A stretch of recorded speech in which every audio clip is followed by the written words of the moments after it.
ಮುಕ್ತಾಯ ಆಯಿತು.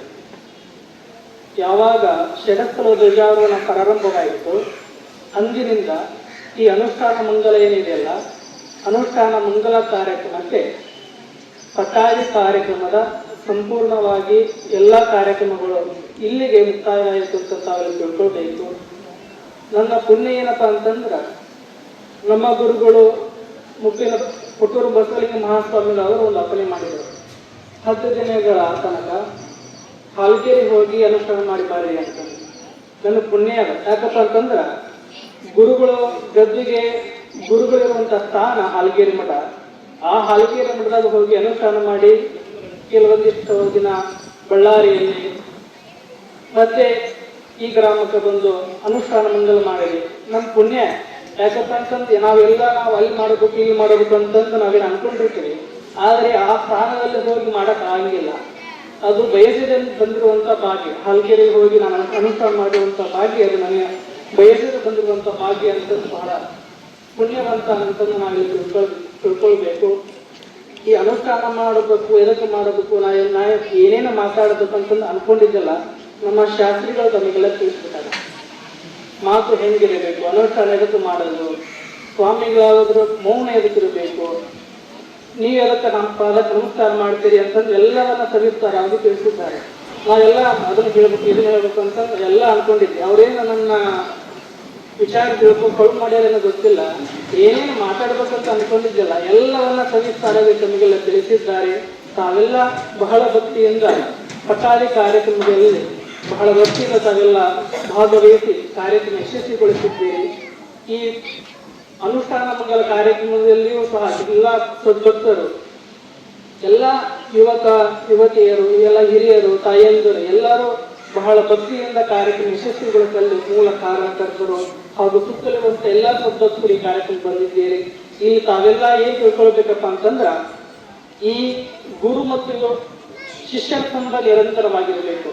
ಗುರು ಮತ್ತು ಶಿಷ್ಯರ ಸಂಬಂಧ ಹೀಗೆ ನಿರಂತರವಾಗಿ ಕಂಟಿನ್ಯೂ ಆಗಿ ಹೋಗ್ಬೇಕು ಅಂತ ತಾವೆಲ್ಲ ತಿಳ್ಕೊಳ್ಬೇಕು.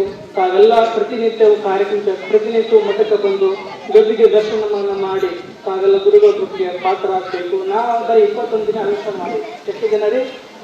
21 ದಿನ ಅಷ್ಟೇ ಅನುಷ್ಠಾನ ಮಾಡಿದ್ರೆ ನಮ್ಮ ಗುರುಗಳಂತ ಪುತ್ತೂರು ಬಸವಲಿಂಗ ಮಹಾಸ್ವಾಮಿಗಳು 8 ತಿಂಗಳು ಅನುಷ್ಠಾನ ಮಾಡ್ಯಾರ. ಎಷ್ಟು? ನೀವು ಒಂದು ದಿನ ಮೌನ ಇರ್ ನೋಡೋಣ. ನೀವೆಲ್ಲರೂ ಇದಿಲ್ಲ, ಒಂದು ದಿನ ಮೌನ ಇರಕ್ಕೆ ಆಗಂಗಿಲ್ಲ.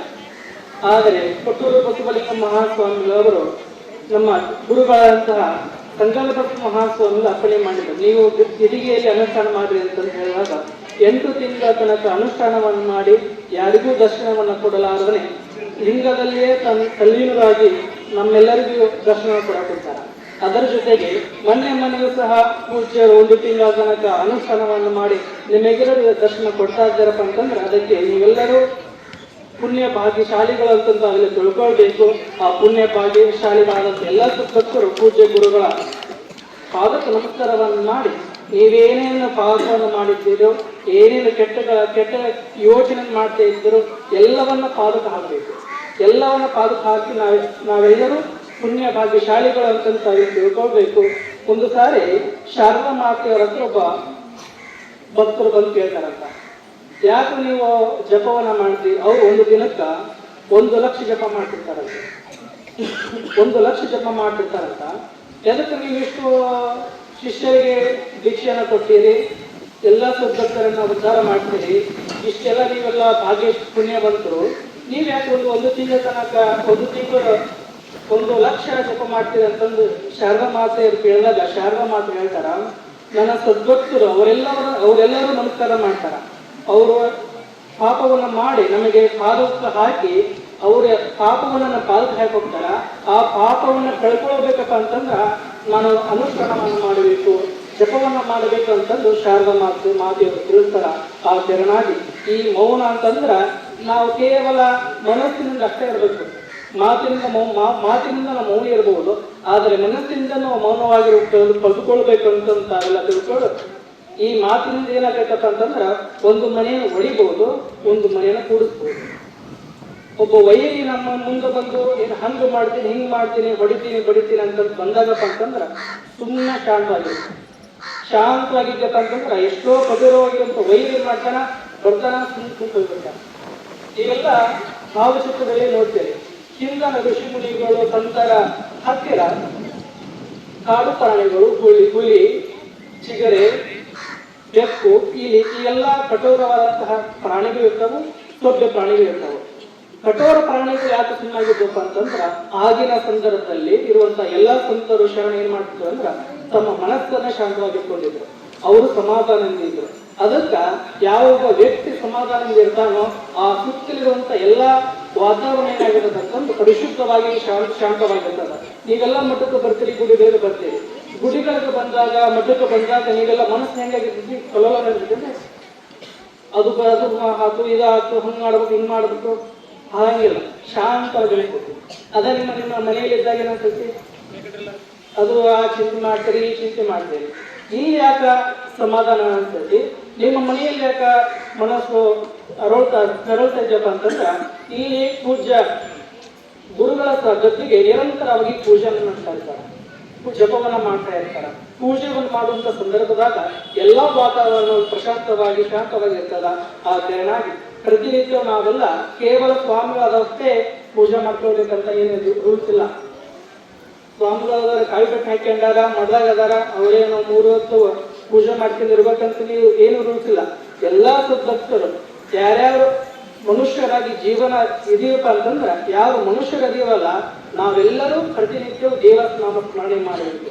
ನೀವೆಲ್ಲ ಭಜನೆಯನ್ನು ಮಾಡ್ತೀರಿ, ಇಲ್ಲೆಲ್ಲ ಪ್ರತಿನಿತ್ಯವೂ ಭಜನೆಯನ್ನು ಮಾಡ್ತಾರ. ಭಜನೆ ಅಂದ್ರೆ ಏನಪ್ಪಾ ಅಂತಂದ್ರ ಪರಮಾತ್ಮ ನಮ್ಮ ಜೊತೆ ಮಾತಾಡ್ತಿರ್ತಾನೆ.